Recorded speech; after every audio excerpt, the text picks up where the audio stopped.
Boa noite, sejam bem-vindos. Quero saber quem esteve na nossa live ontem, quem fez o exercício, quem descobriu coisas.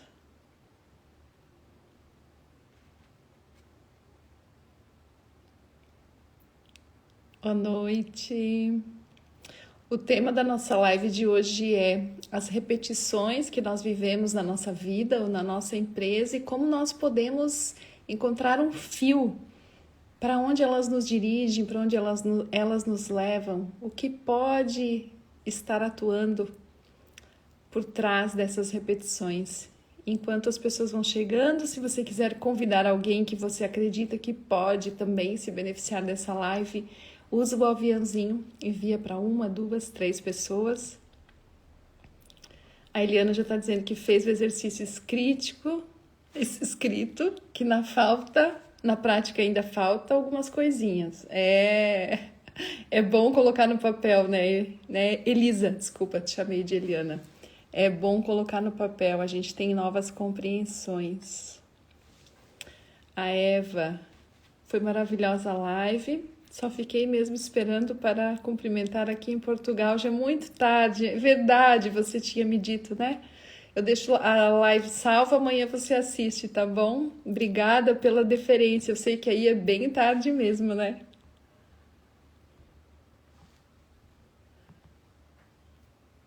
Boa noite. Quero saber quem conseguiu fazer o exercício, se não no papel, mas internamente, pensar quais são os limites internos, quais são os limites externos que eu coloco para mim mesmo, acessar alguma informação especial. Quero saber, me contem aqui nos comentários.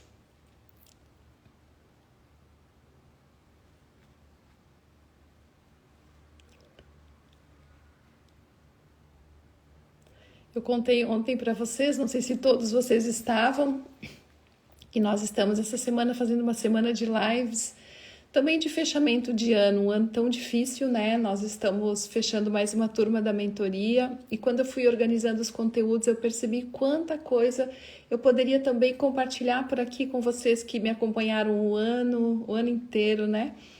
E por isso fiz essa sequência, separei os temas que eu recebo mais perguntas, que eu vejo que são mais difíceis para vocês, que mais se repetem. E estou fazendo essa série de lives para contribuir com vocês também. Então, se você não esteve aqui ontem, deixei também a live salva. Vamos começar então? Como eu sempre faço, eu gosto de sempre trazer um pouquinho do conceito, um pouquinho da organização, das ideias que eu sempre faço inicialmente, depois responder perguntas, né? Então, ontem eu desafiei vocês, né? Provoquei vocês a olharem para esses limites que vocês têm colocado na vida de vocês, com os quais vocês têm se deparado durante a vida de vocês. E hoje eu trouxe um pouco, porque muitos desses limites são limites que se repetem. Eu trouxe então a compreensão de o que são essas repetições, da onde elas vêm, como que a gente pode olhar para elas. E nós poderíamos separar as repetições em dois tipos, digamos assim, né? Existem primeiro as repetições na nossa vida pessoal e depois as repetições dentro de uma empresa. Quero abordar essas duas coisas com vocês. Mas quando a gente olha para a nossa vida pessoal, tem duas coisas básicas que a gente poderia olhar. Essa repetição é algo que se repete na minha biografia? É algo biográfico? Poderia ter a ver com uma questão que eu não soube lidar, que eu fiquei enredado e por isso até hoje eu vivo esse movimento de não reconciliação? Porque sempre que a gente pensa em repetição está muito ligada a inclusão de algo ou exclusão, né? Exclusão e falta de inclusão, falta de algum tipo de reconciliação. O sistema repete para trazer algo à luz, o sistema repete para trazer algo que eu não quis, que eu não pude ou que eu não vi, se não eu, alguém que veio antes. Então, será que poderia ser algo biográfico? Por exemplo, os meus relacionamentos não dão certo. E aí eu me lembro que o meu primeiro relacionamento, por exemplo, ou um grande relacionamento, talvez um noivado, talvez meu primeiro casamento, teve um fim que não foi... Teve uma despedida que não foi adequada, que foi traumática, que foi dolorosa, que foi conflituosa, e eu nunca mais quis saber dessa pessoa, falar dessa pessoa, eu bani essa pessoa da minha vida e da minha história. Então aí pode existir uma tendência a uma repetição de histórias parecidas dentro da minha própria biografia, como uma forma de eu poder reconciliar-me com essa história. Nós somos seres que vivemos nesse paradigma diante dessa lei do pertencimento, onde nada pode ser excluído. Então, mesmo aquilo que foi vivido por mim precisa ser incluído e reconciliado dentro de mim. Talvez muitos de vocês possam estar vivendo isso, uma repetição biográfica. Não, Ana, eu analiso e vejo que isso que eu vivo não é biográfico. Se repete, mas não teve a ver comigo, começou já de um jeito estranho, de uma forma que eu não sei explicar. Então aí eu convidaria você para você visitar a sua família de origem. Quem mais viveu isso? Quem mais vive ou viveu essa repetição? Talvez um irmão, talvez os meus pais, talvez os meus avós. E normalmente que tipo de repetições que acontecem? Então as repetições, elas, como eu disse para vocês, elas vêm das exclusões. E quem são os excluídos nas famílias, né? Normalmente são aqueles que por algum motivo tiveram destinos difíceis, que envergonharam a família, aqueles que talvez precisaram ficar escondidos, como antigamente era muito comum, né? Os casais concordarem com esses filhos fora do casamento, que não eram incluídos, que não eram contados como irmãos. Então, às vezes, muitas dinâmicas de não sei o meu lugar, não sei exatamente, não me sinto bem nos lugares. Muitas vezes pode ser um sentimento adotado de alguém do próprio sistema familiar.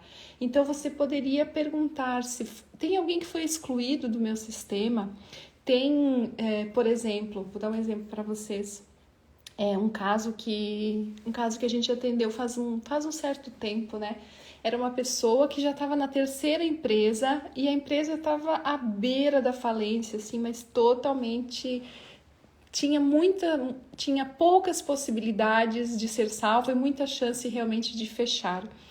E quando a gente trabalhou com ele, então, nós perguntamos sobre a história dele, sobre a história familiar, e perguntamos assim, fala sobre teus pais. Ele falou, não, meu pai eu quero distância dele, porque ele só trouxe sofrimento para nossa família, só trouxe dor.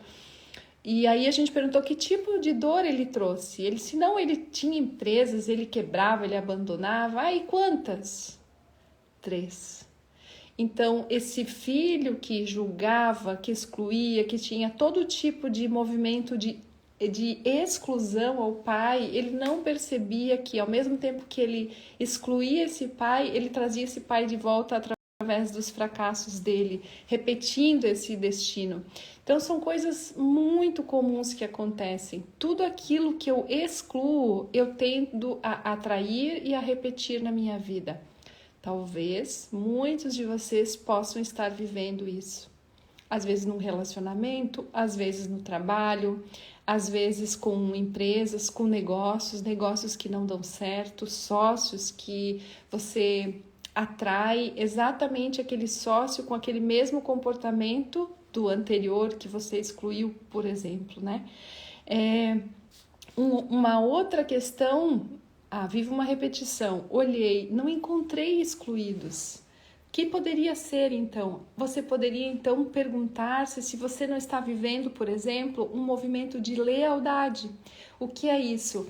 A lealdade é quando eu, consciente ou inconscientemente, muitas vezes é um movimento inconsciente, onde nós somos tomados por esse inconsciente familiar, por esse grande campo de memória familiar, quando alguém do meu sistema viveu uma história muito difícil, viveu um grande sofrimento. Então é como se eu olhasse para essa pessoa e dissesse, eu vejo a tua dor e eu sei que foi muito difícil. E eu não consigo ser feliz, eu não consigo ser realizado sobre isso. Muito pelo contrário, eu fracasso com você e assim eu carrego junto esse peso. Mas não é um movimento consciente, é um comportamento onde a gente vai fazendo escolhas que nos levam a repetir aquela mesma situação por lealdade, como se nós assim nos tornássemos inocentes e com uma consciência bem leve. Alguém aqui já viveu alguma dessas situações ou identifica na sua história, na história da sua família, alguma dessas situações que eu já coloquei aqui? Se vocês quiserem compartilhar aqui no chat. Esses movimentos de lealdades, eles são muito sutis e muito profundos. No início desse trabalho, o Hellinger falava, inclusive, que o sistema tomava as pessoas a seu serviço. Depois a gente foi percebendo que a nossa alma, o nosso inconsciente, ele também vai se conectando com esse campo de informação, com esse campo de memória. Então, a gente falou até aqui sobre as repetições que podem acontecer na nossa vida. Pode ser algo biográfico que eu excluí, que eu tive dificuldade. Pode ser algo da minha... A Grazi está dizendo, sim, eu fracassava em lealdade às tragédias da família do meu pai. É como se, com esse fracasso, ela dissesse, eu sou como vocês, eu fracasso como vocês. E fracassando eu ajudo a carregar esse peso. Mas é uma grande ilusão, né? Porque aquilo que aconteceu com a família do teu pai, né, Grazi, pertence ao destino dela. E talvez tudo que eles viveram foi com aquele esforço e aquela crença de que vai valer a pena, porque nós temos os nossos filhos e nós temos os nossos netos e para eles a vida será diferente. E aí quando chega a nossa vez, como filhos e netos, o que a gente faz? A gente repete. Repetir nunca é um movimento de honra, embora nós acreditamos que seja. Repetir não é honrar. Repetir é permanecer naquele mesmo lugar. Repetir é um amor cego, um amor à beira do abismo, como a gente costuma chamar nesse trabalho. E o que ajuda então para quem se percebe nesse movimento de repetição? Como é que nós saímos disso? Nós reconhecemos aquilo que aconteceu, nós honramos e respeitamos aquilo que aconteceu, olhamos para eles e dizemos, eu sou grato. Eu reconheço o seu esforço, eu reconheço o seu sacrifício. E em honra a tudo isso, agora a minha vida pode ser mais leve. Eu vou fazer algo de bom com isso que eu recebi. Eu tomo a força de vocês. Então, ao invés de eu ficar gastando a minha força e a minha potência nesse movimento de repetição, o que eu posso fazer? Eu posso ir para a minha vida, ir para o meu destino e canalizar essa minha força em algo bom, em algo próspero, em algo que possa crescer, em um negócio, em um serviço para a sociedade. Faz sentido para vocês? Mas alguém aqui, além da Grazi, percebeu que repetia histórias por lealdades? Talvez vocês fazendo o exercício de ontem.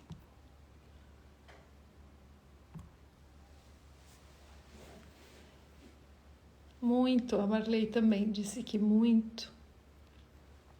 O que acontece quando nós somos leais é que a gente tem uma sensação de inocência, de pertencimento. Então nós somos muito iguais, nós ficamos muito ligados àquelas pessoas do nosso sistema. E quando nós começamos a ser bem-sucedidos e a termos resultados, é como se a gente fosse descolando daquele campo de dor e sofrimento e nós vamos tendo acesso a outras coisas. E como é que a gente faz, então, quando a gente agora tem acesso a algo que os nossos antepassados ou que os nossos pais não tiveram? A gente usufrui disso com muita gratidão. E se nós realmente acreditamos que eles vivem em nós, que eles estão em nós, no nosso coração, tudo aquilo que eu usufruo, os meus pais usufruem através de mim. Tudo aquilo que eu conquisto, os meus pais conquistam através de mim. Vocês que têm filhos, com certeza sabem exatamente do que eu estou falando. O que alegra mais um pai e uma mãe do que ver uma conquista de um filho? Ver um filho tendo uma vida mais leve, mais saudável do que você, mais próspera. Você olha e você diz, nossa, valeu a pena. Quando você vê um filho vivendo muito bem a vida dele. Mas muitas vezes a gente quer isso para os nossos filhos, mas esquece de oferecer isso aos nossos pais. E aí é que a conta não fecha. Porque os nossos filhos vão fazer o quê? Eles vão fazer a mesma coisa e vão entrar no mesmo movimento de repetição até que o sistema se ordene novamente. Deixa eu ver que eu vi alguém aqui comentando algo também. Sim, super didática a explicação. Sim, me vi em repetição. Então, a Karine, né? Karine, você consegue compreender qual é o movimento para sair disso? Exige peso na consciência, exige coragem, exige força. Não é tão fácil ser feliz. Não é tão fácil ser bem-sucedido. É necessário abrir um espaço interior para que esse sucesso exterior também possa chegar para nós. E nas empresas, como é que funciona? Como é que são as repetições nas empresas ou as dinâmicas, né, nas empresas? Então, numa empresa, normalmente, as dinâmicas podem ter 3 origens, tá? A primeira fonte de origens sistêmicas de uma empresa, sabe quais são? E aí você que é empreendedor ou, né, empresário vai dizer assim, meu Deus, de novo eu, né? Pois é. Toda empresa ela é muito conectada com a alma de quem funda o negócio, né? Então ela reage muito, ela ressoa, ela tem uma ressonância muito direta com o fundador do negócio. Então, a primeira grande fonte de dinâmicas ocultas e dinâmicas sistêmicas dentro de uma empresa são as que são trazidas pelo seu dono, seja pelo fundador ou seja pelos sócios ou ambos.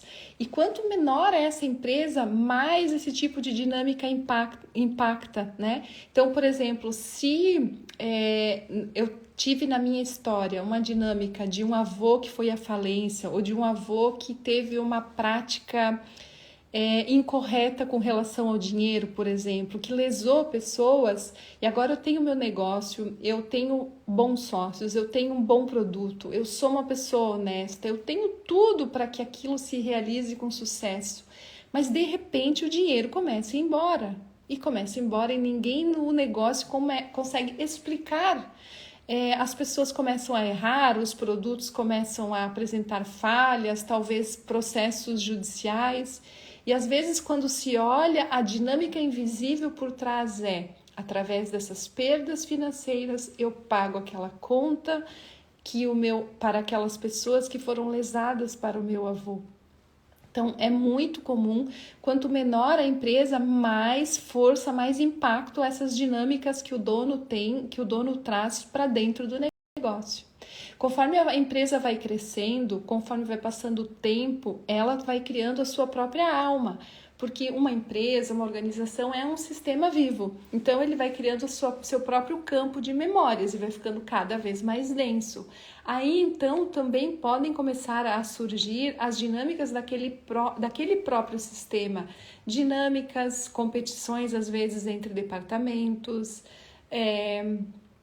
questões, por exemplo, de um produto que foi muito importante durante muito tempo na história da organização e que de repente é descartado de qualquer forma para a colocação de um novo produto no mercado.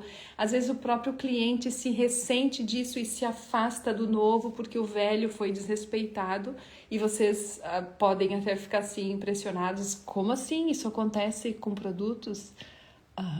Sim, acontece. Acontece com o cliente? Sim, acontece, né? Cada vez mais a gente tem a compreensão desses campos de informação. Então, às vezes o cliente ele não sabe exatamente o que acontece e nem por quê, mas algo o afasta da empresa, às vezes algo repentino. Então, fontes de dinâmicas podem ser as dinâmicas trazidas pelos sócios fundadores do negócio, dinâmicas do próprio sistema. Quanto maior, mais essas dinâmicas do sistema se tornam densas, e às vezes dinâmicas dos próprios colaboradores que fazem parte desse sistema. Muitas vezes os colaboradores também trazem as suas questões. Por exemplo, às vezes a gente usa um termo para falar sobre os desligamentos irresponsáveis que às vezes acontecem nas empresas. Então, aquela pessoa que é desligada de uma forma desrespeitosa é como se ela deixasse uma cadeira quente. Quando vem o próximo contratado para ocupar aquele cargo, ele chega com todas as expectativas, com todas as qualificações, com toda a preparação para realizar o trabalho e de repente não flui.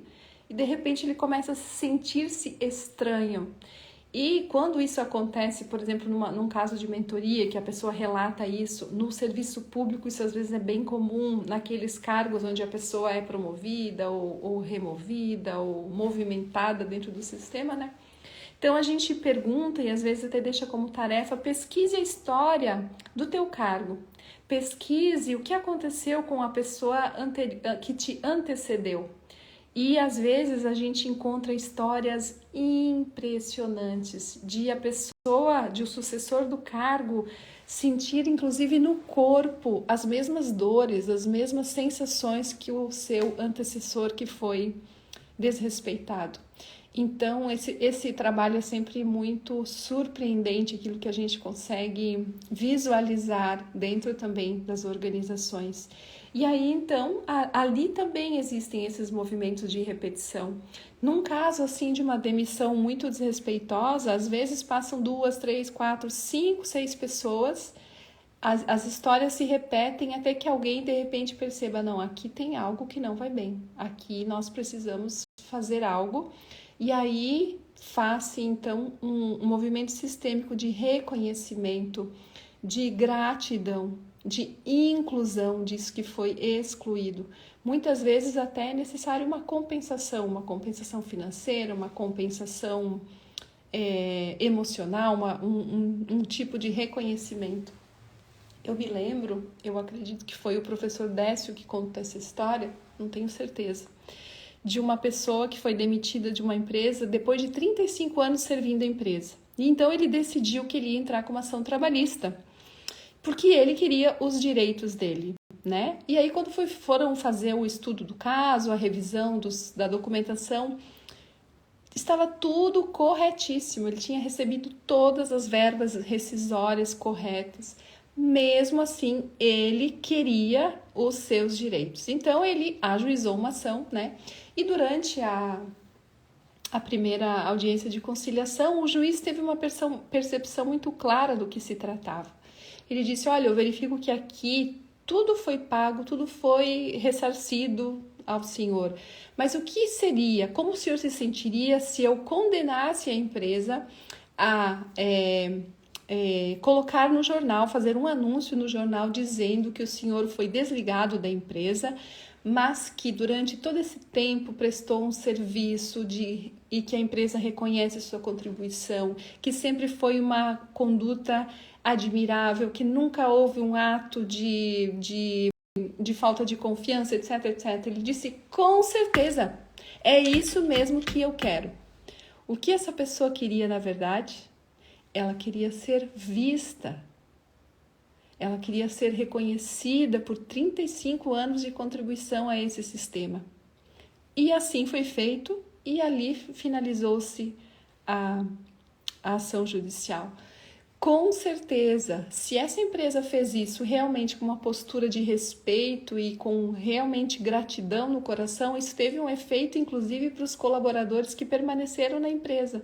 Porque o que acontece? Que tipo de mensagem? Eu passo mensagem de segurança ou insegurança quando eu desligo uma pessoa que contribuiu durante 35 anos? Alguém que há 35 anos faz parte da alma do sistema. Eu preciso ter muito cuidado quando eu faço esse desligamento, porque às vezes ele é necessário, é uma questão de ordem, a empresa tem precedência. Se eu preciso, se a sobrevivência da empresa corre risco e eu preciso fazer esse desligamento, ok fazê-lo. A questão é como eu faço. Não é só o que eu faço, e sim como eu faço. Essa é uma grande contribuição também do pensamento sistêmico. Então aí vocês já podem verificar nos negócios de vocês se existiu algo assim, se existe algo em aberto que precisa ser revisto, que precisa ser reconhecido. Essas são causas bem comuns de repetição também. Deixa eu ver se vocês têm perguntas aqui, eu vi um comentário.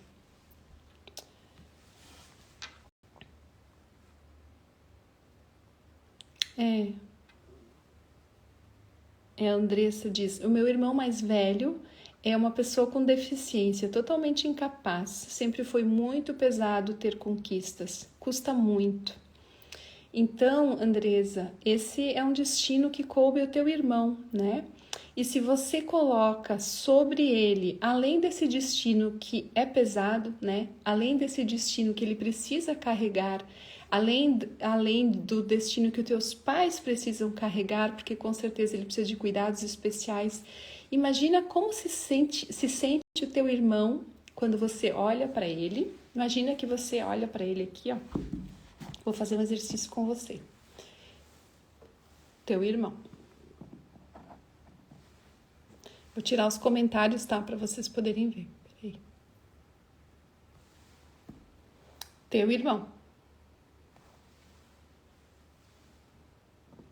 Você. A deficiência dele, tá? Isso que ele precisa carregar. É um destino pesado. Parece que tá escuro, né? Aí você olha pro teu irmão e você diz, sabe? Eu poderia ter sucesso. Eu não tenho deficiências, eu nasci saudável. Mas porque você tem esse destino, eu também não vou ter sucesso. E se você carrega algo pesado, então eu vou carregar esse algo pesado. E na verdade, o que você faz é quase como se você dissesse: o meu insucesso, eu não consigo. Então, você torna a vida dele ainda mais pesada. Imagina o que seria se você dissesse: eu vejo você, eu respeito o seu destino, e eu vejo que você não tem nada diferente de mim. Você é uma pessoa com o mesmo direito de pertencimento, e eu também. A você coube esse destino, e eu concordo com ele. Eu deixo você com os nossos pais, eles cuidam de você. E eu, em honra a você, tomo o meu sucesso, tomo o meu talento, tomo as minhas realizações e faço algo de bom por você também. E cada sucesso que eu tiver, você vai ter comigo. E cada conquista que eu alcançar, eu vou oferecer a você. E cada passo bem-sucedido vai ser como se você estivesse dando comigo, porque você está no meu coração. Você faz parte. Eu respeito o seu destino. E aí você vai para a sua vida com aquilo que é seu. Como é que o irmão fica? Deixa eu ligar os comentários. O que vocês acham? Como é que o irmão fica quando ela faz isso? Melhor ou pior do que ele estava antes? O que é melhor para ele? Deixa eu ver os comentários aqui de vocês.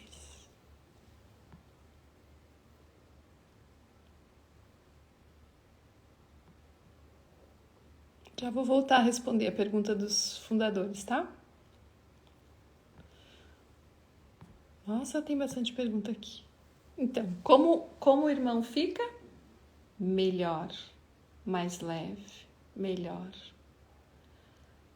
A Andressa se emocionou. Andressa, com certeza, se você levar isso bem a sério, isso tem o efeito de um trabalho sistêmico, tá? Se você levar isso bem a sério, de verdade, isso vai fazer algo com você. E assim nós podemos imaginar com todas as pessoas da nossa família. Às vezes é o nosso pai que teve uma história difícil, às vezes é um irmãozinho nosso que não sobreviveu, né, que faleceu. Tantas histórias, às vezes é um avô que fracassou no seu negócio, não importa. Nós olhamos com total respeito, sem querer mudar nada disso que aconteceu. E tomamos o nosso sucesso, a nossa força em honra a eles. Esse é o movimento da vida. É isso que a gente quer também para os nossos filhos, não é?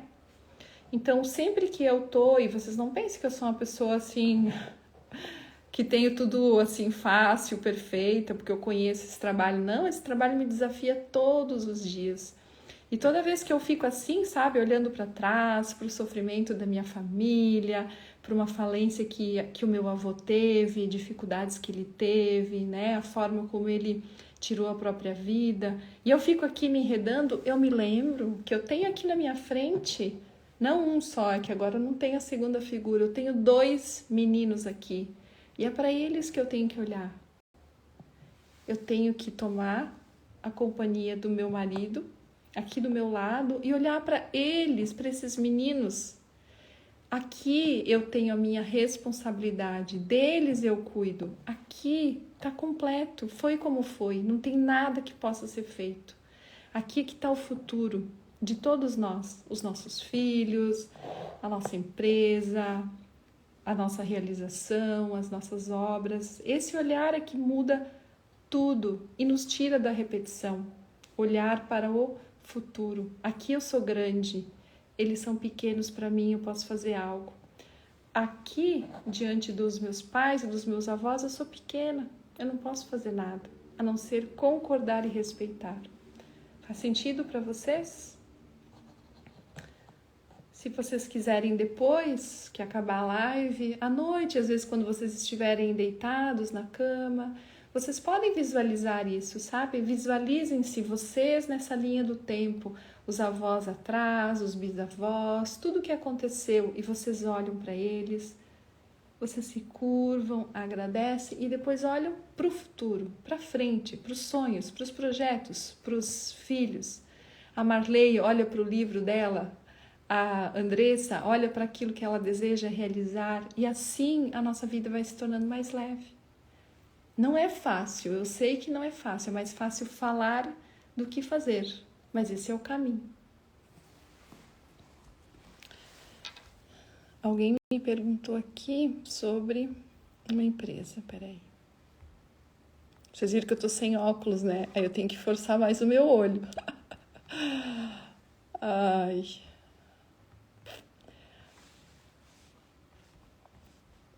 Eu me lembro da pergunta, é assim, se eu comprei uma empresa, a dinâmica dos fundadores permanece? Sim, permanece. Ana, e quando compramos uma empresa, continua a dinâmica dos fundadores? Continua. Os fundadores são os únicos que nunca deixam de pertencer a um sistema empresarial, porque diferente da família, na família nós nascemos e pertencemos a ela para sempre, né? Numa empresa é diferente, o vínculo se dá enquanto meu contrato de trabalho, enquanto eu estou a serviço dessa empresa, com exceção dos fundadores que fazem parte para sempre. Então, se você comprou e por que eles fazem parte para sempre? Porque se eles não tivessem feito aquele movimento inicial, mesmo que foi um pouquinho de dinheiro, mesmo que foi assim, 1 centésimo, 0,1 centésimo do que você colocou agora, não importa. Se não tivesse existido aquele passo, hoje você não teria essa empresa. Então, é muito importante que você conte essa história. Isso dá muita força para a empresa quando você conta, quando você conhece a história de quem fundou, como era, o que essa pessoa desejava. Essa pessoa, esses fundadores, eles se tornam uma força especial para a alma do sistema, tá? Então, eles fazem parte sempre sim. A Gilsane, eu acho. A Gil ou o Gil, vou te chamar de Gil. Ana, eu sou CLT, não sou dona de empresa, mas como faço para reconhecer a pessoa que saiu antes de mim? Na verdade, aqui é um movimento que a empresa faria, né? Mas se você percebe que no teu cargo tem algo pesado e você sabe que aconteceu alguma história difícil com essa pessoa, é um movimento bem de alma que você pode fazer, tá? Pode fazer assim, ó. Imagina, aqui tá o teu cargo, né? Você chegou. Você pode imaginar, pode até colocar alguém que simbolize, né, quem veio antes, e você faz um exercício lá na tua mesa mesmo, não precisa falar para ninguém. Você faz você com você e você olha para essa pessoa e diz: eu vejo você, eu vejo sua contribuição e eu agradeço. Porque não deu certo com você, hoje eu tenho esse trabalho. Eu vou fazer o melhor que eu posso, mas só do meu lugar. Eu não posso carregar a sua dor, eu não posso carregar isso que foi difícil. Isso eu deixo com você e com a empresa, não me pertence. E aí você devolve isso que era uma dor para ela.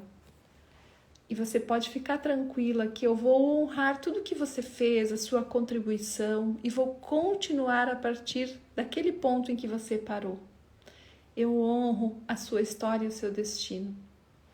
Isso, de alguma forma, te libera, te deixa mais livre para realizar melhor o teu trabalho. Mas se é uma dinâmica global, uma dinâmica maior, se essa empresa tem esse comportamento com todas as pessoas, esses exercícios também sempre têm um limite. Às vezes você se libera, mas mesmo assim o todo da organização continua sendo afetado por essas dinâmicas. Até que comecem a acontecer as ações trabalhistas ou os melhores talentos vão embora e a empresa se dê conta, tem algo acontecendo aqui. Ok?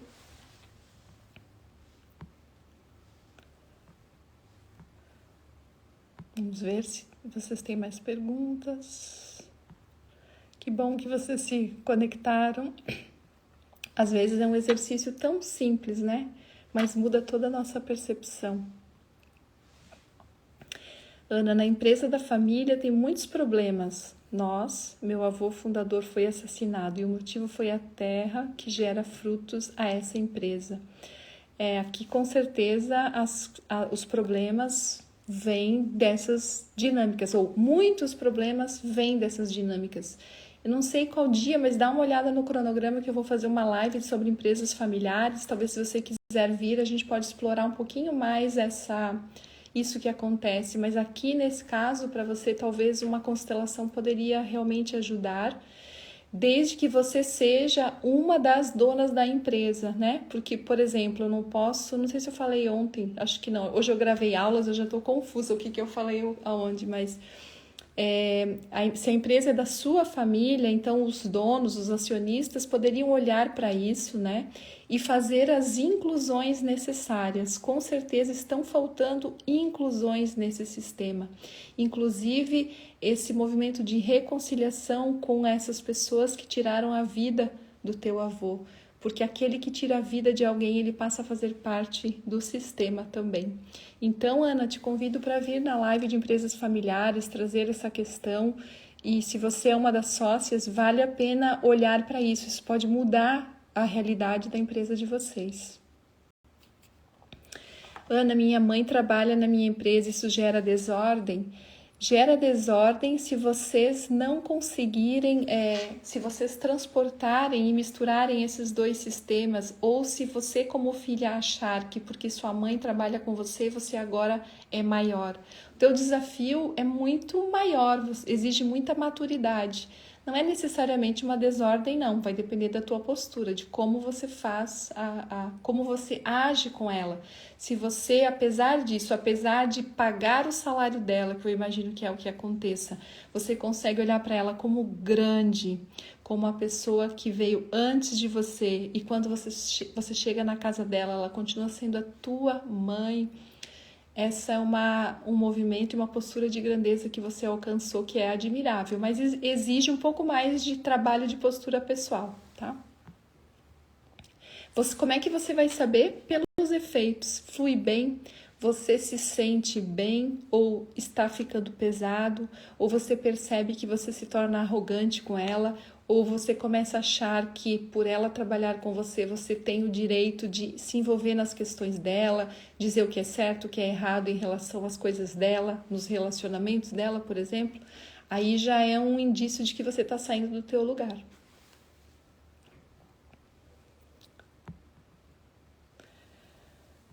Gente, já deu o nosso tempo, então eu vou responder mais 2 perguntas que tem aqui. E aí vou abrir uma caixinha de perguntas, vocês deixem e amanhã durante o dia eu vou respondendo, tudo bem? Valeu a pena até aqui? Trouxe insights para vocês? Acessaram mais algum tipo de informação? Me dá coraçãozinho aqui para eu saber. Agora eu aprendi que o coração é bem rápido, às vezes o comentário demora para girar aqui. Então vamos lá, mais 2 perguntas. Ana, na minha família, sempre na geração masculina, a pessoa que abre a empresa e gere vai bem e depois fecha com dívidas. Sempre na parte masculina da família. Iniciou com o meu avô que suicidou-se. Bom, então aqui você já tem um indício de que algo aconteceu, né? De alguma forma precisa verificar, honrar a história dele e talvez, se você tiver acesso às informações de o que realmente aconteceu, o que levou o teu avô a esse movimento, e aí devolver esse peso, o peso dessa decisão de terminar com a vida, porque é quase como se cada empresa também se autossuicida, né? A empresa faz o mesmo movimento que o avô fez. Então, o que está excluído? Que peça que está faltando nessa história de vocês? Está faltando alguma coisa aqui. Por isso que repete, né?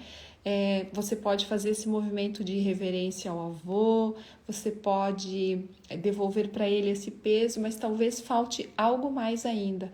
Pode ser que seja novamente um movimento de reconciliação, igual o caso anterior, lembra que a pessoa falou que houve um assassinato, né? E um suicídio não deixa de ser um autoassassinato. Então, talvez tenha algo que ficou excluído, algo que o levou a essa ação que vocês ainda não acessaram. E o sistema repete essas mortes para que vocês possam olhar para isso. É uma possibilidade, eu não sei, mas uma constelação poderia ajudar vocês, tá? Ou até um trabalho sistêmico um pouco mais completo, se a empresa... Aqui são várias empresas, né, que você disse que acabam fechando. Então, se você é um membro e se você teve uma empresa, ou tem uma empresa, ou quer ter uma empresa, como que você pode olhar e se reconciliar? Sim, o trabalho sistêmico pode te ajudar muito. Ana, pretendo auxiliar meu irmão a abrir o negócio dele. Como ajudar do meu lugar? Olha, você precisa tomar muito cuidado. Primeiro precisa saber, você pretende auxiliar o teu irmão ou ele pediu a tua ajuda? São coisas muito diferentes. Porque se você pretende ajudar, ele não pediu a sua ajuda, é como se você estivesse dizendo, eu não confio que você dá conta sozinho, então você precisa de mim. E isso é arrogante. Se você é o irmão mais velho, você até pode, né, dar o apoio, como um irmão, mas ele precisa pedir, ele precisa fazer o movimento dele. Do contrário, você corre o risco de sufocá-lo e ele jogar tudo fora, jogar fora isso que você está querendo dar. E também presta atenção, Jennifer, presta atenção se você não está querendo oferecer no lugar de pai e mãe. Às vezes a gente tem um irmão que tem problemas ou dificuldades, ou que está na experiência da vida, né? Os nossos pais talvez já faleceram, ou os pais são idosos, então vem um irmão e acha que vai resolver o problema de todo mundo, sai do lugar e com isso ele acaba tendo o afastamento dos demais irmãos que não aceitam esse tipo de coisa, né? E aquele que recebe não consegue sustentar, ele acaba perdendo. Então tem que tomar muito cuidado. Ajuda é uma arte, né? Conseguir ajudar com respeito é uma arte, tá bom? Gente, chefinha, não tem jeito, meia hora eu não consigo. De novo, 44 minutos. Obrigada pela companhia, foi muito bom estar com vocês. Deixa eu avisar vocês do tema da live de amanhã, que nossa, amanhã é imperdível, vocês têm que participar, por favor. O que o pai e a mãe têm a ver com o nosso sucesso? E essas são relações originais, são os nossos primeiros contatos com a vida e que fazem muita diferença na nossa realização e nas nossas relações e relacionamentos. Então amanhã é quarta, 9h15, vai ser depois da mentoria, amanhã a gente tem um encontro pré-mentoria. A gente vai falar sobre esse tema. Quem estiver nesse movimento de olhar e de se aprofundar, eu acredito que vai valer muito a pena, tá bom? Valeu a pena hoje, gente? Oi, Thaís, sempre por aqui. Ela me chama sempre de prof. Saudade de você. Constelação da Thaís, eu me lembro até hoje. Também era uma história de uma repetição e de um amor tão profundo. Foi tão bonito. Até hoje eu lembro. Obrigada. Que bom, Marley, te espero. Olha, coloca esse livro. Toda vez que eu vou te encontrar, vou te lembrar do livro. Espero vocês, então, amanhã para a gente olhar para essa relação do pai, da mãe, como ela pode ser leve e como pode ser um impulso para a gente seguir em frente. Boa noite, tudo de bom e até amanhã.